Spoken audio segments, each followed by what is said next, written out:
What is up? Welcome back to another video. In today's video I'm going to give you one tip for each class in Mega Rules. Now before I get into the video, I just want to remind you that when I get to 1,000 subscribers I will give away my entire resource pack folder, everything in it, because people always ask for my resource packs and I don't know what they are, so I'll just give away the whole folder and you can go through and find the ones you like. Okay, let's get into the classes. Now, I'm going to go through in order and give a tip for each class, starting with Cow. The best thing to do with Cow is to play around this bucket barrier. It's extremely overpowered. Playing around that HP threshold means that although you appear at half health, as soon as you take a fight and your bucket barrier activates, you're going to get that 8 HP healing, as well as taking that 50% less damage for 4 hits. And it sort of deceives people into thinking that you're a lot weaker than you are. I'm not saying you should purposely put yourself at half health to use bucket barrier, but if you are already at half health and you've got someone coming in on about 30, you can still win that fight using bucket barrier. Moving on to Hunter. There isn't much to say about Hunter, it's kind of bad, but you can use the animal companions really well, especially if you watch my little joke video I did with Hunter using the pig to go down 1-block tunnels. Although that was a joke video, that could be a legitimate strategy because no one can follow you down if you make a proper tunnel. Just think about it. With Shark, the best thing to do with Shark is to play around this Blood Rage. That 15 HP threshold is insanely high for how much damage you can pile on. Now I'm not saying that if you're getting 3v1'd, you should try and get everyone below the threshold so you get as much damage. I'm just saying that that you use this extra damage to focus out and target the lowest health player because you will drop them quicker than anyone else on your team. Moving on to Dreadlord, simple tip, use your ability to time kills because you want to be getting your extra damage on kill. So save your ability to finish off someone. It's a lot of damage, it's quite easy to do. Squid. When playing Squid, my tip is to not mine iron, but instead to only mine stone. And you can do this in the form of making a tunnel or just mining stone normally. And that is because you want to get as many absorption potions as you can. Absorption potions are what unlock the potential of Squid. So you want to get as many as you can, and if you mine enough stone you can still get about a stack of iron and then top it up with a spider or golem on your team. Herobrine. My tip for Herobrine is using Flurry, not in the way that you think. Herobrine is incredibly squishy, has very little survivability except for Flurry. If you go into a fight, deal loads of damage with your ability and stuff, you can then dip out, use your bow, and keep activating Flurry to get loads of regen. And although regen 1 isn't massive, in a fast-paced fight, getting regen 1 for say 10 seconds before you come back in, it will surprise people. You'll have a lot more health than they anticipated, and it helps you get the edge over players in fights. Pigman. My tip with Pigman is to use endurance effectively. It activates at quite a low HP threshold. It activates at 8 hearts and 7 hearts, sorry, and that can be quite scary to use. But this resistance 2 for 6 seconds is insane. It gives you about 80% overall resistance, I think, if I remember correctly, and that is amazing for 6 whole seconds. And you just want to use that. Don't not use your health pot before you've used endurance, because you are a tank and you are missing out on your biggest tank capabilities by not activating endurance. Zombie. My tip with Zombie is to be really imaginative, really creative about how you're going to get Berserk activated. It's quite a predictable passive. People don't shoot zombies, so you cannot just walk around expecting to get shot. But you can catch arrows. You can find ways to intercept lines of fire to force yourself to get hit with Berserk. And you can also make sure that you're getting hit with Berserk where you're close enough to an enemy player that you can actually use it in the 5 seconds and it won't just run out. You just have to be a bit imaginative with that one. Arcanist. My biggest tip with Arcanist is just judging your fights. Arcanist is very, very squishy, no survivability at all. but you can drop most people in a 1v1. And you need to almost force people into this place where you're hitting every single arcane beam. Missing arcane beams, not taking that extra half a second to properly line it up is very severe, and you will lose out on so much damage. Now, my tip with Shaymin, although it's probably something you should do with any class, I recommend it most with Shaymin, and that is bowing for your ability before a fight. Now again, you should do that with every class. It is essential to have your ability, but with Shaymin, your tornado is absolutely insane damage, and it spirals out of control when you get up to that 3 tornado threshold. But if you don't start a fight with your tornado, you're already like half health before you have one, and that's just it just makes you bad. You'll die too quick before you actually get your full damage potential if you don't start a fight with your tornado. Moving on to Golem, my one tip with Golem is to realise how much of a tank Golem is. Being the first one in your team to engage into a fight, being the one to tank all the arrows and to tank those first abilities and hits is really key to winning a team fight. So with Golem you need to be a frontline player and you need to just absorb damage to let your team engage a fight properly. Blaze. Now my tip with Blaze is to use fossil fuels. Fossil fuels are really good. 12-second cooldown for an ability that lasts 10 seconds. So when you're playing Blaze, I literally want to see you having permanent regen. If you don't have permanent regen, then you're not using this passive properly. So make sure in the mining phase you get enough iron ore and try and get iron from other people because you need this permanent regen.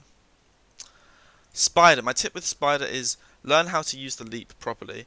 If you hit that maximum damage, which is 10, 3 minimal damage plus 7 damage, and if you directly land on someone and you get that 1.2 times bonus damage, you're dealing 12 damage just from using an ability and just from landing on someone. If you're not getting that 12 damage cap, you're missing out on a lot of burst damage and a lot of potential. So learn how to use the leap, learn where you're going to land, learn how to trick people so that they don't see it coming. Right, now for Creeper, my tip would be to play around willpower. Once you get low health, the only survivability you really have is willpower. It is the speed 2 you get, and you can use this speed 2 because not many classes have a way of getting instant speed 2, but Creeper does, and if you get instant speed 2 you can outrun people that are not Enderman and not Spider. You can outrun mobility classes just because you have a speed advantage. And that means you can outrun a lot of classes. So going in, dealing loads of damage, and getting the speed 2 and running away is your survivability mechanic, along with the prime TNT a bit. But that is how you're going to live as an incredibly squishy class. My tip for Skeleton is just using speed 2 from Agile. Using this speed 2 to reposition yourself around the map means that you're not in a consistent place. You don't want enemies who have mobility like spiders and endermen to know where you're gonna be, because if they know where you're gonna be, they're gonna try and get to you. They're gonna use their mobility to cut you off, to hunt you down, and they will do it successfully because once you have a spider on you, it's very hard to recover from that as Skeleton. So use the speed 2, get into different positions, get into different places, and then keep bowing people from as far as you can. Now, my tip for Enderman is using this soul charge. Throw out as many abilities as you can, because every time you use an ability and you get back up to full energy, you get a whole 10 seconds of regeneration. And that is insane, because Enderman again has no survivability, so getting as much regen as you can, like in a fight you can literally have permanent regen, which is really good. So throw out abilities and keep building them up again for this regen. My pirate tip is actually kind of the same as Creeper. It's also using sea legs to use speed 2 to run away, so I won't explain that again, but speed 2 when you get low health, really cool. Now with Assassin, my tip is using Master Alchemist to your advantage. If you can almost go into a fight willingly taking a bit of damage so that this activates, because Master Alchemist is very close to an Assassin potion. It's 1 second less regen, and you get it on a 15-second cooldown. So you want to be using this as much as you can. Don't be scared to take a lot of fall damage, because if you take a lot of fall damage and then get hit, this is going to activate and it will recover all that health, even though you only have Feather Falling 2. And it's stuff like that, just finding ways to work around this regen 3 passive actually taking place. Now my werewolf tip is simple: beg your team for steak and eat steak for regen. Like, when you're not in a fight, just start chugging steak and get as much regen as you can. That is my tip.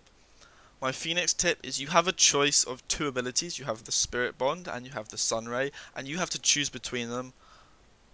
Spirit Bond is a lot better than Sunray. Obviously it's a bit situational, but taking the extra time to build up to 100 energy to use Spirit Bond in a big team fight, it's gonna change fights.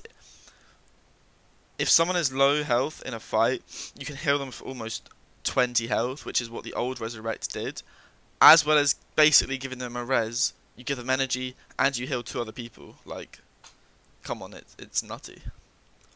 My tip for Mole Man is break as much dirt as you can, because you want to get these new apples. The apples that give you regen and stuff. They're really good. So break dirt, get junk food, chuck out the cookies. No one cares for the cookies.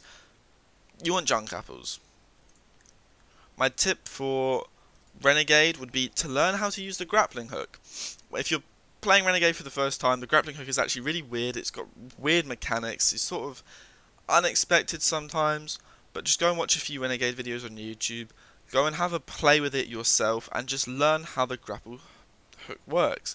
It can get you out of almost any fight, as long as you know what you're doing with it. And obviously don't grapple right after you've been hit or as you're about to get hit, because that can disrupt your movement. My tip with Otamatone is using Calculus. So now, the ability actually has a 6-second cooldown, so sometimes you're forced to use Calculus. But if you have an Iron Sword and you get up to that extra 14% damage with Calculus, that Iron Sword is now a Diamond Sword. So if you already have a Diamond Sword and you get your energy up so that you have another 14% with that Diamond Sword, you're dealing as much damage as an Assassin's Diamond Sharp 1, and you have 2 pieces of Diamond Armor. So, do I need to explain that? I'm not saying don't use your ability is still very good, just pick your moments. Finally, with Snowman. Snowman is one of the hardest classes in the game, and my tip is to learn how the energy works. You need extremely good energy management with Snowman, because you have 2 really useful abilities. You have Ice Bolt and you have Blizzard. Ice Bolt costs 60 energy, Blizzard only costs 7 energy per second, but you need to have both of them for different situations. You don't want to use your Ice Bolt, then get jumped by a spider and not have your Blizzard to use as an escape. And you don't want to use your Blizzard and just completely deplete your energy pool so that you don't have EPS, you don't have Ice Bolt ready to finish someone off to get that extra burst damage. You just need to learn how your energy goes up and how it goes down. It's really hard to do, it requires playing a lot of Snowman, but once you've mastered when to use Blizzard, when to use Ice Bolt, what energy you should be sat on, that is when you'll become a much better Snowman. And that is just about every kit, so there you go. Dilogical episode 2 of talking to a camera for 10 minutes. I hope some of that might have helped you. This was actually a suggestion by someone in the comments, so tell me what you think. If you have any other tips for any classes, share them down below, and thank you for watching. Peace out.